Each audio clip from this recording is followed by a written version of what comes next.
guys, what's up? And welcome back. Today we're doing an espresso brew, and it's going to be all about one main habit, the only habit really, if you just wanted to pick one, that you need to basically achieve any single goal you have in your life. Now, at risk of sounding redundant, I am going to be giving you a pretty straightforward habit. It's a habit that you've heard about many times before, but I want to dive into why this is the only habit that you actually need to achieve nearly anything that you want in your life, and why it's so important to use this habit. The habit itself, I'm going to say mental anchoring a lot, but it's really just kind of meditation, or whatever meditation is to you. I'm going to share how to exactly meditate on your goals, or in a way that helps you realize what goals you want to go for and then see them come to life. And then I guess you can say brainstorming without paper, and how to use that type of anchoring in your life on a day-to-day basis, and why it's literally the only habit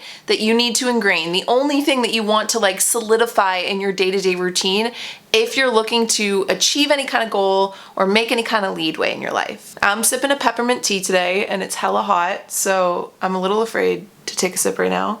No, it's actually perfect. Wow. So hopefully you guys have a warm beverage and you're ready to get a little motivated today. Espresso brews are always about the motivation, and I really wanted to talk about this today because this has truly been the one and only habit that I feel like has been giving me just an anchor. An anchor is the only thing that I can think of that comes to mind in the middle of everything going on right now. And I feel like everybody tends to be having a lot going on right now.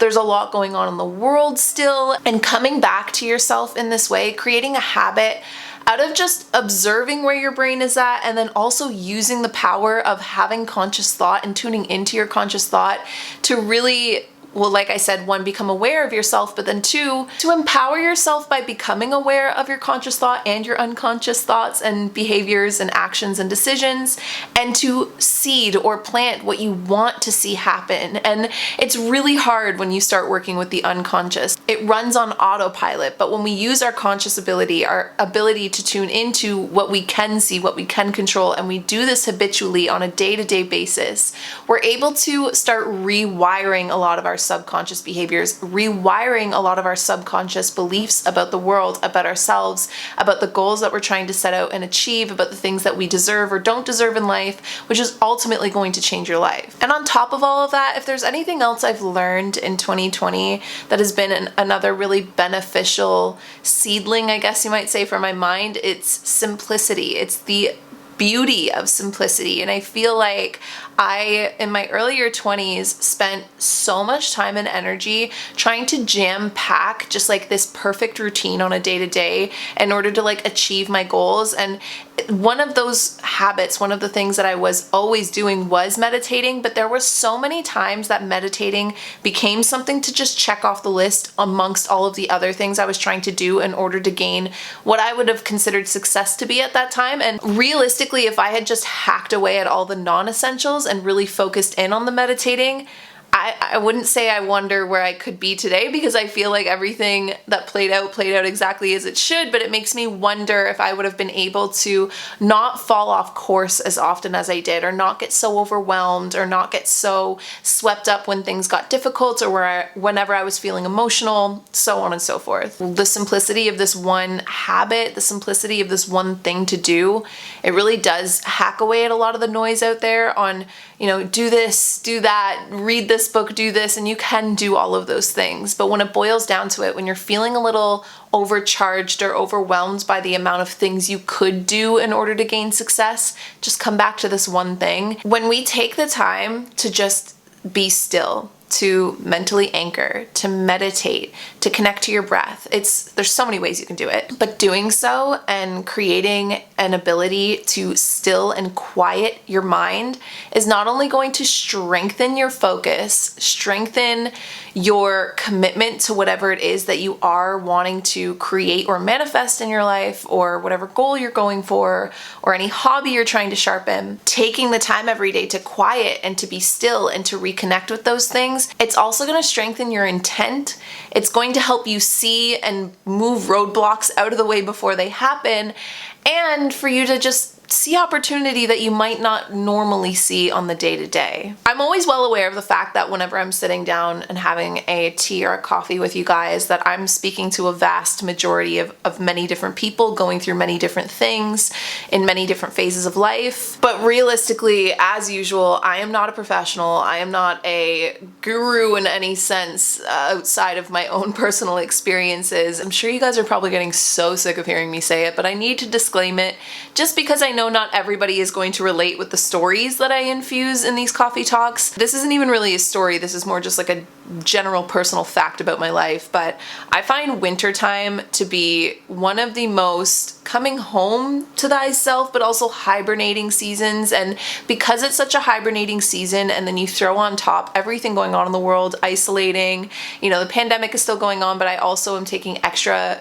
precautions because I'm getting around my baby niece all the time. All that, needless to say, is that creativity becomes a very high priority of mine in the wintertime. And I feel like creativity is kind of a generic statement because that can include setting goals and projects and dreams. But I can also say from past experience that overloading my plate with too many goals or dreams at once, or picking the wrong goals and dreams because I thought they were what I should be kind of striving towards, are things that I learned a lot from, but realistically, once you learn, you want to stop doing those things so that they stop taking up more of your energy and time than they need to teach you said lesson. Which is all me saying that it can get really easy to be swept up in the excitement of thinking about a goal come to fruition in your life. Or if you're in the middle of changing your life, then it can get really easy to get swept up in all of the change and all of the things you're seeing in the near future or the far future. I mean, I just bought a house, and I can't explain to you how scatterbrained I've been just because anything I'm doing, I'm washing dishes, I'm walking Bentley, I'm driving, and I'm literally placing furniture in my mind like 24/7. I'm thinking about the things I'm going to do with my house in the springtime. Sometimes just thinking about the things we want, thinking about the things we enjoy, thinking about the things we're working on can sweep up so much excitement and so much energy that it can sometimes become blinding. So on the theme of things that we're learning in 2020, like simplicity, I've really come to notice this year too that it's not so much about what you're working towards as it is about how you're working towards it. And what I mean by that is I think sometimes we can get really wrapped up in what goals we're setting and like what we're going to get out of them instead of really thinking about how we're going to accomplish those goals. And I used to set all of these crazy goals and have all of these very ambitious dreams that basically led to this idea or strived towards this idea of perfection. And what the problem was is that I never really focused on how I was going to get those things done. I just wanted to get them done. I just wanted them to be completed goals in my inventory of life. And that also led to a lot of overwhelm, a lot of like getting really hard on myself, being a perfectionist about things, not really giving any leadway. And again, this is all just to say that had I focused during those times more on the meditative side of the habits and things I was trying to download and ingrain in that chapter of my life, I would have been able to see what I was doing. I would have been able to notice that it's not about what you have, what you get, or what you accomplish.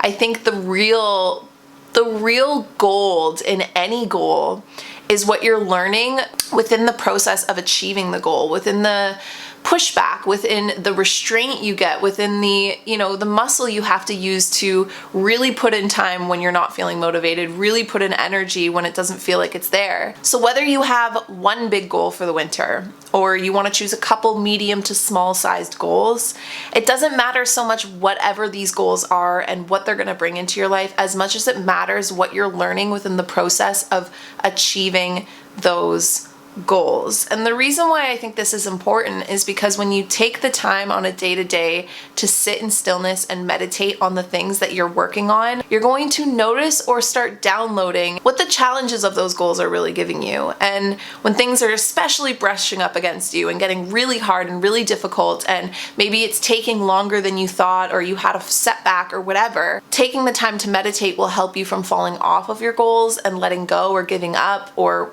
anything of the sort, because you're able to sit and see it's not about what, it's about how. It's not about what I'm able to do. It's about how I'm able to overcome this, or what I'm able to achieve, and instead how I went about achieving it and what I learned along the way. And these are all things that in my experience I was more aware of when I took the time to sit and meditate and journal on the goals I was working towards. And I know that that can kind of sound fluffy to most, and honestly it probably is fluffy to most of you, but if you tend to be more, I guess, like sensitive to the things that you experience on a day-to-day, if you tend to be more affected by what you put your energy and time towards, then this is so important, because that's where, like I said, all the gold is waiting to be harvested. And a lot of people miss harvesting that part along the way, because it is such a sweeping feeling to be so motivated and to be so activated towards something. When you take the time to meditate on what goals are right for me, or you just sit with that question and journal that question, or breathe into that question, answers will start to download. I don't know what you believe in and if you've ever really experienced anything like this before, but I feel like everyone I've ever spoken to about this has agreed in some sense that taking the time to meditate and sit quietly with their thoughts or their feelings or whatever has usually led to some sort of, I'm gonna say a voice, but wisdom, whatever you want to call it, from within surfacing. When you sit with yourself and you give yourself space and you breathe into that question, inner wisdom will start to come up, and you'll start to see or feel or hear or think. It really depends on how you communicate with yourself, the things that are right for you. Even if you're not actively meditating on trying to pick a goal in your life, just creating the habit of meditating every single day will allow you a little bit of space and time to picture or to mentally strengthen what your business success might look like, what your personal successes might look like, your love success, friendship success, hobbies, habits, routines, because it's almost impossible not to be thinking, which is a common misconception about meditation. And it's one that I used to stress myself out a lot about when I would meditate, is thinking that I had to just completely blank slate my mind in order to really properly meditate. And that's not the truth. And that's kind of why I called it mental anchoring. What I'm talking about today is using the space that meditation gives you to anchor into what you want to think about, to anchor into and plant the seeds in your subconscious of what you want to see happen in your life. Meditate, create the space for yourself, and then once you've created that space, fill it like a canvas with whatever it is that you want to see. And the other great benefit of using meditation to achieve your goals is that when you are actively working towards your goals, other things will start to take shape in your mind. For instance, if you hit a setback or something challenges you along the way to your goal, and you're sitting and you're meditating and you're not even necessarily asking for an answer, one will pop up. It happens so often. It's a crazy concept, but a lot of the things that we're thinking about, even on autopilot, are downloading into our subconscious. So when we hit a challenge, and instead of fighting and resisting the challenge, we sit with it. We give space to it. We don't even necessarily give space to it. We just give ourselves space. Suddenly our brains, our bodies, our souls, whatever it is, it aligns, it'll connect, it'll send you the answers when you're ready to hear them. If you think of your mind like a radio and it being tuned to different stations, let's say one station is the station that allows you to plant seeds, download answers, overcome setbacks or roadblocks, see ideas and opportunities that you're not seeing on the day-to-day because you're caught up in just like the things that it takes to keep you alive and well in your life flowing. If you don't tune into that station, you won't hear what's playing on the radio. So when you create the habit every day of tuning into said station, it gives your mind, your soul, whatever, the space in order to really digest your life, to really download your life, to really upload the wisdom that you have stored within you at all times. We just get lost in the chaos and the mess and the noise of day-to-day life. This is always a weird concept that I love to think about, but everything, down from the tea I'm drinking, whatever you had for breakfast this morning, your name even, these were all thoughts before they ever became reality. I thought about making a tea for today's coffee talk before this tea was actually made. It was first a thought that then became a reality through using my body and the actions and the abilities that I had to obtain this thought. Your name was a thought that your parents had or your caregivers had before it ever became you or the reality of who you are. The reason why I think this is so cool, that this piece of knowledge or this understanding of everything, even your house, even this camera that I'm filming on or the microphone that's catching my voice right now, were all thoughts. They were all ideas first that then had to be mapped and planned out and executed properly. And when you're more in tune with your thoughts, when you're more in tune with your ideas, you're able to be a little bit more concise with the ideas you pick and choose and cater into your life and then execute properly. You get what I'm saying? One, hindsight, you're gonna learn a lot whenever you're especially planning on making a shift or a change or a goal in your life. You're able to look back at your past history and pull forward the wisdom that you've learned thus far in your life. But you're also able to see immediate future and long-term future. And like we just said, everything is first a thought. You're able to think of, okay, what would my perfect day look like? It's not to say that your day is necessarily going to go exactly as you pictured it in your mind, but when you have a thought, when you have an idea of how you would like today to go, and then you go about your day, it's almost like you've created a roadmap for yourself. And yes, things can definitely get in the way while you're walking along your roadmap, but you're more likely to live out the day that you thought of than if you had just gone about your day without thinking anything at all. And the same goes for any goal or any direction you take in your life. You just play it out in your head as an idea first, what it looks like to true fruition, create yourself the roadmap, and then not only take the action to execute said goal, but return to your map every day. I'm gonna keep using this analogy of a map because it works. You sit down, you breathe, you open up your map after you've created space for yourself, and then you might notice a tree fell down in one of the pathways to said goal. Tree will be any obstruction that would stop you on the way to your goal. You're able to also take the time and space to reroute, to make a new path to the same goal, to maybe head a different area on the map. Maybe you don't want to go to the same destination anymore. And these are all things that you can do from a very grounding, peaceful, and the opposite of overwhelming state that life tends to kind of push us into, or like today's world, technology, society. I mean, you are speaking to somebody that tends to be constantly somewhat anxious, so that's at least what I feel like life tends to feel like a lot of the time. But that's what makes doing this habit so addicting, is that it makes life feel or come back to this place of groundedness, come back to this place of slow steps, one at a time, in order to work towards something big, something small, or anything in between. Now, for those of you guys that are kind of more emotional, and I don't say that as if it's a bad thing, I am currently in the middle of reading The Highly Sensitive Person. I think being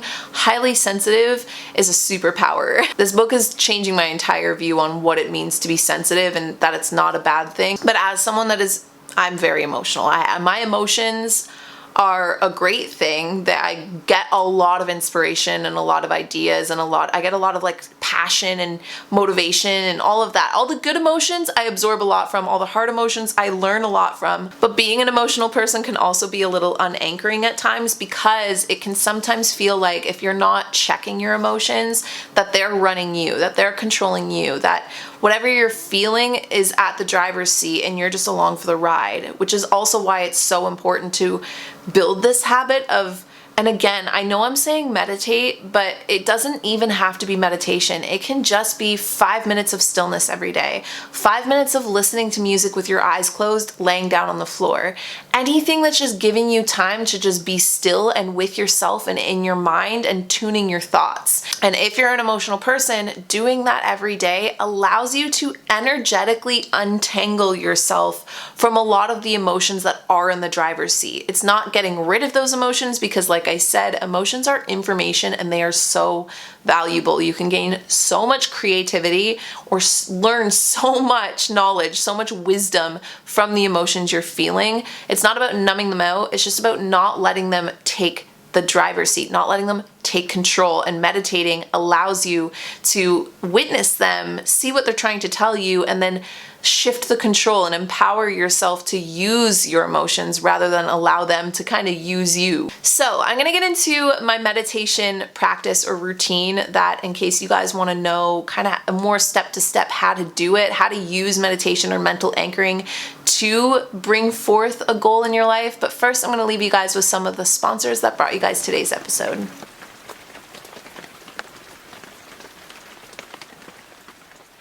Today's Coffee Talk podcast episode was brought to you guys by Skillshare. I'm sure you probably have heard of Skillshare before because it's a wicked platform, but in case you haven't, then maybe you want to hear more about it. Maybe you want to gift it for the holiday season, or maybe ask Santa for a Skillshare membership this season, because Skillshare is an online community that's going to help you excel at any hobby, anything work-related, anything at all that you really just want to get better at. It helps you become a student again, whether or not you're actually going to school. So with Skillshare having thousands of inspiring classes for both creative and curious people, you're going to be able to explore new skills, deepen more existing passions, and get lost in your creativity, which I feel like winter is always the perfect time to do that.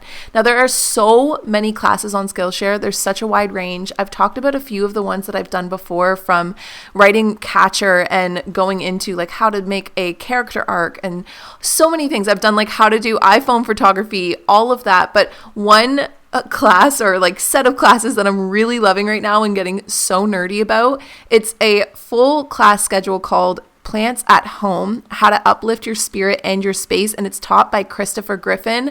So I'm actually about to move into my new house and I can't wait to just go crazy on all of my plants, get all my plants back from my friend Maria who's watching them, and then give them more green sisters and brothers to chill with. And watching this is making me it's giving me all the tips I need to, one, learn how to actually take better care of my plants, because my friend Maria brought most of my plants back to life.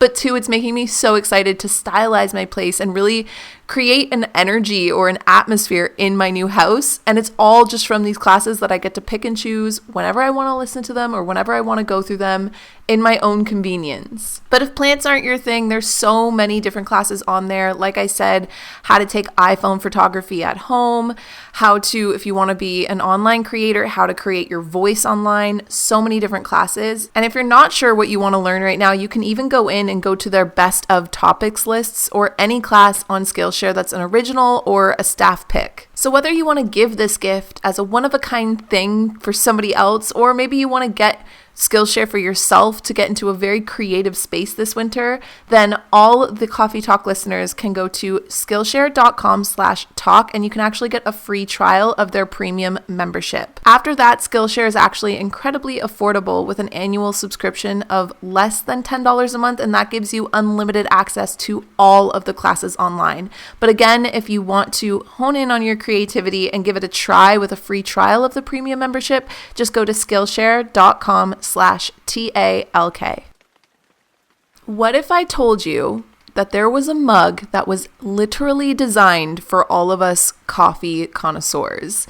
If you guys haven't heard of this before, then you need to know about the Ember mug. The Ember mug is a temperature-controlled smart mug. Yes, we have grown in 2020 to knowing or owning such things as smart mugs, but it's so cool because whether you're a coffee drinker or a tea drinker, you're able to actually sync your mug to an app that keeps it set at whatever temperature you like for as long as you like. So something you might not actually know about me unless you've spent quality good time with me in person is that I'm actually really picky about the temperature of my food and the temperature of like my drinks. Like if I'm having a warm, cozy drink, I want it to be warm and cozy, which tends to make me chug my coffees in the morning because I hate when my coffee gets cold.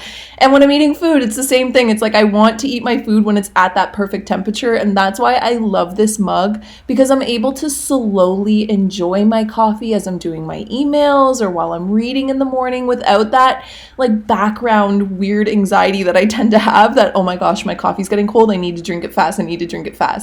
Anyway, weird thought, but it's just one of the many reasons why I love this mug so much. Plus, it has a really sleek design and it offers a long-lasting built-in battery so you can sip your coffee in any room of the house without it getting cold. Like, you don't have to have it connected to anything. And when you're ready to recharge, you just place it back on the included charging coaster. The other really cool thing is, let's say you do, leave your coffee out or whatever and it does get cold. Once you set the temperature and it warms your coffee back up, it will let you know through the app when your coffee or your tea or whatever you're drinking, hot cocoa, is back at the temperature that you want it, which saves you from burning your mouth if you've ever reheated a coffee in the microwave. Plus, the really cool thing is that it's available in a 10 ounce, a 14 ounce, and a travel mug, so you're able to bring it with you and keep your coffee hot and with you at all times. Ember is the must-have gift of the season if you know coffee drinkers, or if again you want to request this gift for yourself.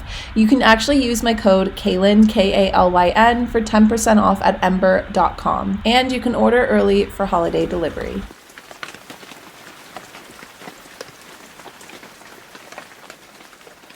Okay, so there are so many different ways that you can create a habit out of finding stillness or meditation or mental anchoring in your day-to-day life, grounding, whatever you want to call it. I feel like the funnest part, and honestly the best tip I want to give you, is that you can call this whatever you want. You can be as creative with this habit as you want. You can pick a specific time within the day that works best for you. You can listen to music. You don't have to listen to music. You can get a nice, fancy, fluffy pillow to sit on, or you can lay down on the ground.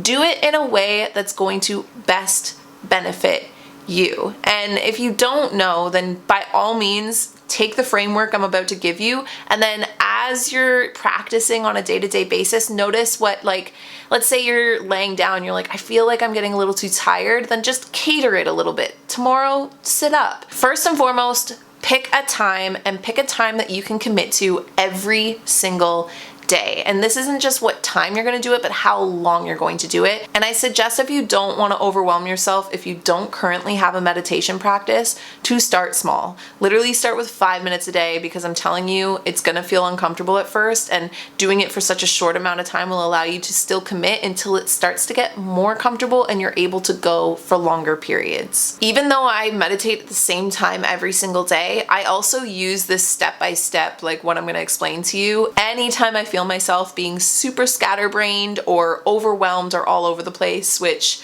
again, if you read The Highly Sensitive Person, being in that state will make so much more sense to you.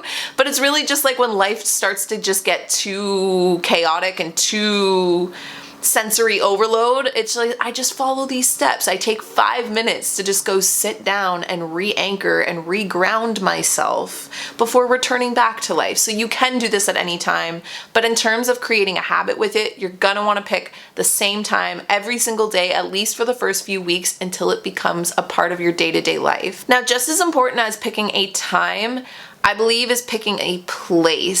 So I think it's actually really important to do it in the same spot every day. This is kind of up to debate. My brain is wired in such a way that everything has an emotion or a feeling to me. So when I designate one spot to just meditating, or if you don't want to have one spot, you can designate unrolling your mat or having a specific pillow, just something that again brings you that sense of like, my brain knows now that it's time to meditate. 1, and 2, I believe picking a spot where you're not going to be distracted is also really important. I usually have to sit on either the countertop or up on the bed, or just create like a little bit of height for myself, because otherwise I'll be in the middle of meditating and my dog will come and just sit on me, which is adorable, but it usually scares the crap out of me, especially if I'm somewhere deep. Now, this part is totally optional to you, whether or not you want to use music or just have no noise and just be aware of the noises going on more naturally in your environment. I am a music fiend, so I normally have music playing like 90% of the time I'm existing, and I have certain music that I will listen to that doesn't really have lyrics or anything. It's just very peaceful for me to just kind of follow along to while I'm thinking. I get really energetically affected by music too, so if I pick music that really brings me a sense of lightness or a sense of inspiration or motivation or hope, it also kind of helps me tune into the right energy, if you will. But that said, I can totally honor and understand the not wanting any music. Sometimes I don't like having music too if I feel like I'm too distracted. It's really, again, down to whatever you enjoy and whatever is going to work best for you. Honestly, meditating is really just about following your breath. There is no secret to it. And every time you catch yourself falling out of tune with your breath, or catching yourself in a thought, catching yourself in whatever, getting swept up by anything, it's bound to happen. You just come back to your breath until you feel like you've really grounded or anchored. Now, how do you know when you're grounded or anchored? Again, decide that for yourself, because it's going to feel and be different for everybody. But I always know whenever I hit the point that I go, wait, who's thinking this right now? And as soon as I have that thought, I'm like, oh shit. All right, Kaylin has signed online, but like, again, who is Kaylin? You know, that's the thought. That's that little trigger that I'll get every time where I'm like, now I know. Now I'm in the frequency. Now I can do what I need to do. It sounds very almost disassociating, but it's kind of quite the opposite. It's really just becoming aware of yourself from a very bird's eye view. From there, that's where the magic happens. That's where you can really start to plant your seeds, take your space, see things for what they are, feel things for what they are and what they're trying to tell you. Oh, I just love being in that place. If I could, I'd stay there all day. I honestly feel like in a past life, or maybe in a future life, I should just be somebody who meditates in a cave all day, because I could totally spend my time doing that if I didn't have so many coffee and music and traveling and friends, family, all the other, dopamine hits that I love so much. Because otherwise I could definitely just sit in a cave and be in that, holy shit, who am I? But wait, who's thinking this? But oh, okay. It's just energy. I'm just energy. I can stay there all day. Now, the first few times, and also just random times throughout your meditation practice, it is going to happen that you're going to find yourself distracted. You're going to find it really hard to get to that place. You'll catch yourself just kind of rolling around with these thoughts and these emotions. And my best tip is honestly to just notice them, to just become aware of them and wonder, like, weird, why am I thinking about this right now? Or what is this? What is the point of this? And it doesn't even have to have an important point. You don't need to dig for a point. It could be like, this is pointless. And then you're like, yeah, this is pointless. I'm going to put this down now and come back to my breath, and just keep coming back to my breath and do it over and over again. And each time you do, you just get that much better at it. Even when you're planting your goals or picturing or envisioning it play out in real life, it's like you will get distracted. And when you get distracted, come back to your breath, remember what you were doing, start all over again. But you don't just have to picture it. I do feel like this is the most beneficial way, but again, that's my experience. I definitely believe in mantras or saying something over again, which is also really beneficial if you get distracted a lot when you meditate, because you can make your intention with said goal your mantra. So if I'm going to use the example of, I'm just going to keep using buying a house, because that's exactly what I just did. And I went through this whole process of brainstorming an actual house, picturing what I wanted, and then playing it over and over again. Okay, this is what it's going to look like. I'm going to walk into the door. I'm going to turn left. I'm going to turn right. What do I see? What is this house? What are the features? And playing that over and over again until it happened. I could have just as easily used the mantra, I intend to root myself into a home. I intend to root myself into a home. I intend to root myself into a home. Each time I was picturing it, or each time I was starting over in that envisioning process. I do want to say here, just because it's popping up into my mind right now as I'm saying this, that the point of this whole habit or chat isn't to spend hours a day doing this. And I know that I just said I could spend my whole life in a cave meditating like this, but the point of this whole practice isn't to picture your life or to live your life out in your mind or in your dreams. It's really to seed in soil so that you can start sprouting these things in your actual physical 3-dimensional life. This is more to just solidify it in your mind. And if you are catching yourself trying to play something out and picturing it in full fruition, but you're struggling with it, you might just need to step away, give your subconscious some time to digest it, and come back to it again tomorrow. Just because I know I was saying a lot there that you should just sit and go over it again and again and again, don't spend hours doing this. Like literally 15, 20 minutes. I don't meditate longer than 30 right now. I feel like maybe an hour if you're really gonna get into meditation. And one last little mental metaphor because I love these so much and they really help with envisioning something and bringing it to life in your mind and then in your life. I use the mental picture of almost like a plant's life cycle when I'm planting any kind of goal or seed. So what I mean by that is I'll picture the goal like a seed planting into soil, nurturing the seed, you know, kind of like watering it, giving it sunlight, giving it energy. Then the beginning of the goal, or when you start to feel the first bits of rewards that come from whatever goal you've set, is the sprouting. Then you continue to nurture the sprouting plant. Then the plant grows even bigger, and that's when I feel like you go through the challenges, you have a couple setbacks, you know, a leaf or two falls off your plant. It's all good though, because you're taking the time to breathe and be with the plant. Then the flower of the plant starts to open, and like, for instance, if I were to use the house metaphor, okay, that's where your goal comes into full fruition. For me, it'll be moving into this house. But the plant life cycle doesn't stop at the flowering of the plant. Then the flower withers, then the plant has to die. And when the plant dies, it nurtures the soil for future seeds. So for instance, let's say moving in for me is my goal come into full fruition, daily meditating on it, then that flower, that full fruition of moving in, that house becomes the soil for new seeds, for new goals that I'm going to plant now that I have that kind of soil to work with. So it really becomes this quite beautiful cycle of setting goals, moving towards those goals, working towards those goals, focusing on the how, focusing on what you're learning, your goals coming to life, you being excited, you celebrate, you pop a bottle of champagne with your friends, and then allowing the flower of that goal to nurture the soil for whatever you plant next. And the beneficial part of all of this, of using meditation to do this, to really be the only habit that you need in order to conquer your goals, the simpatico of all of that is once you've come back to your soil, you meditate again, you see all these new opportunities of new seeds you can plant, and you go through that cycle over and over again. You pick the right seeds, you pick the right plants that you want to plant for your life. You create the space, you create the ability in order to show up, to recommit, to set intentions, and to live a very conscious life, which is exactly, I guess, in a way what we're talking about here. And not to sound redundant again or repeat myself, but it's not so much about what goals you're setting. Again, it's all about all the things you're learning from these goals, and the time that you actually download and digest the wisdom that you are learning is through your meditation practice, is with sitting in the good, in the bad, in the in-between, seeing everything for what it is, downloading everything you're learning, and appreciating everything that you're receiving.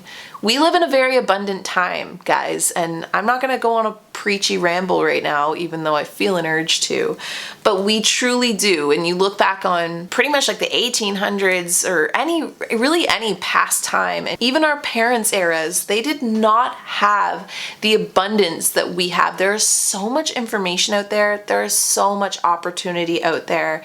You are able to really zone in and niche down any kind of life you want to live. My honest opinion in the world, even outside of goal setting, I just said I wasn't going to go on a preachy ramble, but here I am.